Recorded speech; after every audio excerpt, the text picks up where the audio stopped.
بسم اللہ الرحمن الرحیم۔ ہماری آج کی گفتگو بہت سے لوگوں کی جانب سے کیے جانے والے ایک سوال کے جواب میں ہے کہ کیا دین اسلام میں جوائنٹ فیملی سسٹم جو ہے اس کو مانا جاتا ہے یا سیپریٹ سسٹم جو فیملی ہے اس کو اڈاپٹ کرنا چاہیے۔ دیکھیے، سب سے پہلے تو یہ بات سمجھ لیجئے کہ دین اسلام میں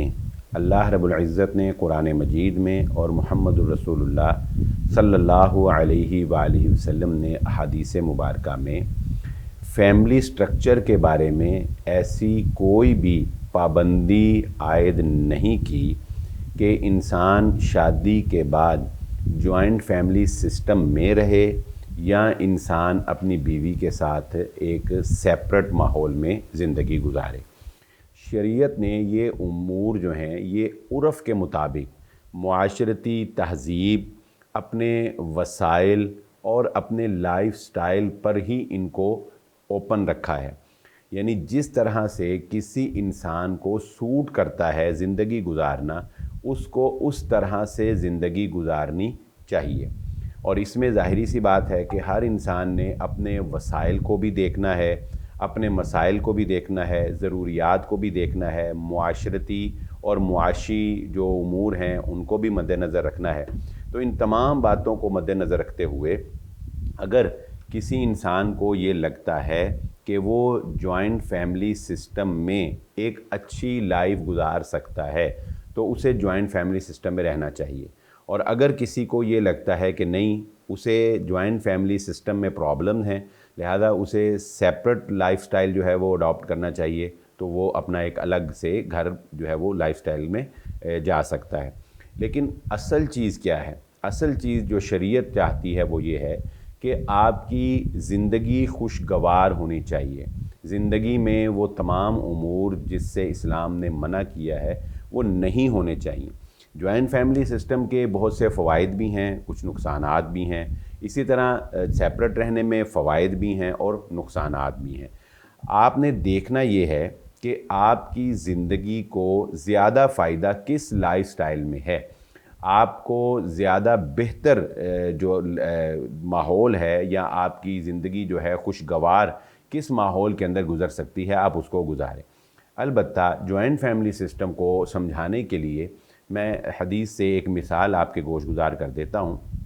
رسول اللہ صلی اللہ علیہ وآلہ وسلم نے اس مثال میں بہت ہی پیارے اصول بیان کیے ہیں، کیونکہ بر صغیر میں اور پاکستانی معاشرے میں زیادہ تر جوائنٹ فیملی سسٹم کو ہی اختیار کیا جاتا ہے۔ اس کی کئی ایک وجوہات ہیں، وسائل کی کمی بھی ہوتی ہے اور ماں باپ کی جو ایک محبت ہے وہ بھی اس میں ایلیمنٹ ہے، لیکن بہرحال جوائنٹ فیملی سسٹم میں رہ کر مسلسل اذیت میں رہنا یہ بھی کوئی دین اسلام جو ہے اس کی حوصلہ افزائی نہیں کرتا۔ چنانچہ رسول اللہ صلی اللہ علیہ وآلہ وسلم نے ارشاد فرمایا کہ ایک مرتبہ کچھ افراد نے ایک کشتی میں سفر کرنے کا ارادہ کیا۔ کشتی دو منزلہ تھی، ایک اس کے نیچے اور ایک اس کی اوپر والی منزل۔ چنانچہ انہوں نے قرعہ اندازی کے ذریعے سے یہ فیصلہ کیا کہ ایک گروہ جو ہے وہ نیچے رہے گا اور ایک گروہ جو ہے وہ اوپر رہے گا۔ اب جب کشتی روانہ ہو گئی تو جو نچلی منزل والے لوگ تھے انہیں ظاہر ہے کہ پانی کی ضرورت تھی اور پانی لینے کے لیے انہیں بالائی منزل پہ یعنی دوسری منزل پہ جانا پڑتا تھا۔ اب جب یہ نیچے کی منزل والے لوگ پانی بھرنے کے لیے سیکنڈ فلور پر دوسری منزل پر جاتے تھے تو جو دوسری منزل والے تھے ان کو یہ بات بڑی بری لگتی تھی، معیوب لگتی تھی، اور وہ اپنے رویے سے یا اپنے دبے الفاظ سے اس بات کا اظہار کرتے تھے کہ یہ جو ہماری پرائیویسی میں اوپر آ کے مداخلت کر رہے ہیں یا ہمیں ڈسٹرب کر رہے ہیں یا یہ اوپر آ کے جو پانی بھرتے ہیں ہمیں یہ کوئی اچھا نہیں لگتا۔ چنانچہ آپ صلی اللہ علیہ وسلم نے فرمایا کہ کیا ہوا کہ ایک بندہ جو تھا، ذرا جذباتی لوگ ہوتے ہیں نا بات، تو ایک بندہ ذرا جذباتی تھا، وہ ان کی ان باتوں سے اور اس رویے سے تنگ آ گیا۔ تو اس نے کیا کیا کہ اس نے کہا ٹھیک ہے پھر پانی تو اب چاہیے، تو اس نے کہا کہ میں کشتی کے اندر ہی سوراخ کر کے نیچے تو میں یہاں سے جو ہے وہ پانی بھروں گا۔ چنانچہ اس نے وہ سوراخ کرنا شروع کر دیا۔ یہاں پر اللہ کے نبی صلی اللہ علیہ وآلہ وسلم نے پھر مثال جو ہے وہ مکمل کر کے نتیجہ نکالا۔ آپ صلی اللہ علیہ وآلہ وسلم نے فرمایا اب اگر کشتی والے، نیچے کی منزل والے بھی اور اوپر کی منزل والے بھی، اس نادان انسان کو سوراخ کرنے سے نہیں روکیں گے تو نتیجہ یہ نکلے گا کہ وہ سوراخ کرنے والا بھی ڈوب جائے گا، نیچے کی منزل والے بھی ڈوب جائیں گے اور اوپر کی منزل والے بھی ڈوب جائیں گے، یعنی پورے کا پورا جہاز ہی جو ہے وہ ڈوب جائے گا۔ تو یہاں پر جو بات ہمیں سمجھ آتی ہے کہ یہ جہاز جو ہے، یوں سمجھ لیں کہ یہ ایک جوائنٹ فیملی سسٹم ہے جس کے اندر کچھ افراد جو ہے وہ مل کر رہ رہے ہیں۔ اب اس سسٹم میں منزل تک پہنچنے سے پہلے آپ کو بہت سی چیزوں میں ایک دوسرے کے پورشن میں، ایک دوسرے کے معاملات میں جانا پڑتا ہے۔ جس طرح نیچے کی منزل والوں کو اوپر والی منزل پہ پانی بھرنے کے لیے آنا پڑتا تھا، اسی طرح جوائنٹ فیملی سسٹم کے اندر معاملات ایک دوسرے سے ملے جلے ہوتے ہیں۔ ہو سکتا ہے کہ بسا اوقات کسی کے آنے سے آپ کی نیند ڈسٹرب ہو جاتی ہو سکتا ہے کہ بسا اوقات آپ سونا چاہتے ہوں لیکن گھر میں کچھ شور ہو، آپ سو نہ سکتے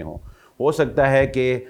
آپ کو کسی چیز کی ضرورت ہو لیکن وہ چیز کسی اور کے استعمال میں ہو اور آپ کو وہ نہ مل رہی ہو۔ یہ بھی ہو سکتا ہے کہ جو بل وغیرہ ہوتے ہیں ان میں آپ کا استعمال کم ہو اور دوسری کسی فیملی کا استعمال زیادہ ہو اور آپ کو یہ چیز جو ہے وہ تنگ کرتی ہو، ڈسٹرب کرتی ہو۔ تو اس طرح بچوں کی پرورش میں بھی ہو سکتا ہے کہ آپ جس طرح سے چاہتے ہوں اپنے اولاد کی پرورش کرنا، اس جوائنٹ فیملی ماحول کے اندر آپ اس طرح سے پرورش نہ کر پا رہے ہوں۔ تو بہت سے ایسے معاملات ہوتے ہیں کہ جن پر آپ کو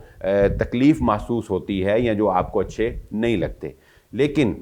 یا تو آپ اپنا جہاز بدل لیں یا تو آپ اپنی کشتی بدل لیں، لیکن اگر کشتی بدلنے کے وسائل اسباب موجود نہیں ہیں اور اسی کشتی میں رہنا ہے تو پھر اوپر کی منزل والوں کو نیچے کی منزل والوں کے ساتھ اور نیچے کی منزل والوں کو اوپر والوں کی منزل والوں کے ساتھ تعاون کرنا ہی پڑے گا۔ بہت سی چیزیں ناگوار ہوں گی لیکن ان سے درگزر کرنا پڑے گا، ان کو خندہ پیشانی کے ساتھ گلے لگانا پڑے گا۔ اگر آپ کا رویہ تلخ ہوتا ہے، اگر آپ ان کو پانی بھرنے کی اجازت اپنی منزل پر آ کر نہیں دیتے تو نتیجہ کیا نکلے گا؟ نتیجہ یہ نکل سکتا ہے خدا نہ خواستہ کہ وہ تنگ آ کر کشتی میں ہی سوراخ کرنا شروع کر دیں اور پھر وہ کشتی جو ہے وہ ساری کی ساری ڈوب جائے۔ اس لیے یہ مثال رسول اللہ صلی اللہ علیہ وآلہ وسلم کی ہمارے لیے ایک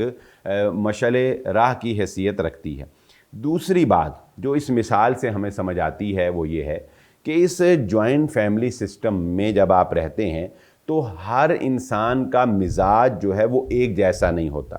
کچھ انسان جو ہیں وہ بہت پولائٹ مزاج کے ہوتے ہیں، کچھ جذباتی مزاج کے ہوتے ہیں، کچھ غصیلے مزاج کے ہوتے ہیں، کچھ کے بولنے کا انداز اونچا ہوتا ہے، کچھ کے بولنے کا انداز دھیما ہوتا ہے، کچھ بہت ڈسپلنڈ لائف گزارنا چاہتے ہیں، کچھ بڑے بکھرے معاملات جو ہیں وہ رکھتے ہیں، کچھ بہت نفاست پسند، صفائی پسند ہوتے ہیں، کچھ جو ہے وہ ایک کیجول سی ماحول کے اندر جو ہے وہ زندگی گزار رہے ہوتے ہیں، کچھ لوگ بہت ذمہ دار ہوتے ہیں، کچھ لوگ جو ہیں وہ غیر ذمہ دار ہوتے ہیں، کچھ کو احساس جو ہے وہ بہت زیادہ ہوتا ہے، کچھ لوگ جو ہوتے ہیں وہ احساس ذمہ داری سے بالکل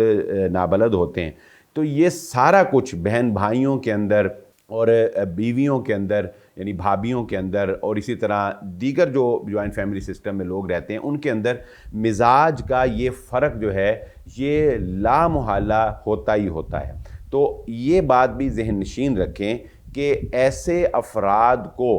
جن کے مزاج آپ سے فرق ہیں ان کو برداشت کرنا، ان سے درگزر کرنا، ان کے مزاج کے مطابق ان کو ڈیل کرنا، ان کے مزاج کو بھی ساتھ لے کر چلنا، یہ جوائنٹ فیملی سسٹم میں ایک لازمی امر ہے، یہ ایک سکل ہے جسے آپ کو سیکھنا پڑے گا۔ اگر آپ یہ درگزر نہیں کرتے، اگر آپ کا سینہ کشادہ نہیں ہے، اگر آپ کا حوصلہ بڑا نہیں ہے، اگر آپ میں ظرف زیادہ نہیں ہے تو نتیجہ کیا نکلے گا کہ آپ اندر ہی اندر خود کو دبا کر الٹا آپ جو ہے وہ مریض بن جائیں گے، یعنی آپ جو ہے وہ ذہنی مریض جو ہے وہ اس کا مرض کا شکار ہو جائیں گے۔ تو ایسا نہیں ہونا چاہیے۔ ہاں یہ بھی بات بڑی اہم ہے کہ اس سسٹم کے اندر اگر کوئی نادان شخص کشتی میں سوراخ کرنے کی کوشش کرتا ہے تو دیگر تمام فیملی ممبرز کو اس کشتی میں سوراخ کرنے والے فرد کو روکنا ہوگا. یعنی کوئی ایسا فرد ہے جو پورے خاندانی سسٹم کو نقصان پہنچا رہا ہے. بعض اوقات کوئی بچہ ایسا ہوتا ہے جو کاروبار میں کچھ ایسے غلط ڈیسیژن لے لیتا ہے کہ سارے کا سارا کاروبار جو ہے اس کو تباہی کے دہانے تک پہنچا دیتا ہے. کچھ فضول خرچ لوگ ایسے فیملی میں آ جاتے ہیں کہ ان کی فضول خرچی کی وجہ سے انسان جو ہے وہ پورا خاندان جو ہے وہ داؤ پہ لگ جاتا ہے. تو ایسے افراد جن کی عادات یا جن کے جذبات ایسے ہیں کہ وہ اس فیملی کی کشتی میں سوراخ کرنے والے ہیں، تو سارے فیملی ممبرز کا یہ فرض بنتا ہے کہ اس سوراخ کرنے والے فرد کو روکا جائے. اگر نہیں روکیں گے تو سارے کے سارے ہی ڈوب جائیں گے. تو امید کرتا ہوں کہ جوائنٹ فیملی سسٹم کے حوالے سے اسلامی تعلیمات ہماری کیا رہنمائی کرتی ہیں، یہ آپ کو بات سمجھ آ گئی ہوگی. اسی کے ساتھ اجازت دیجیے. اللہ حافظ.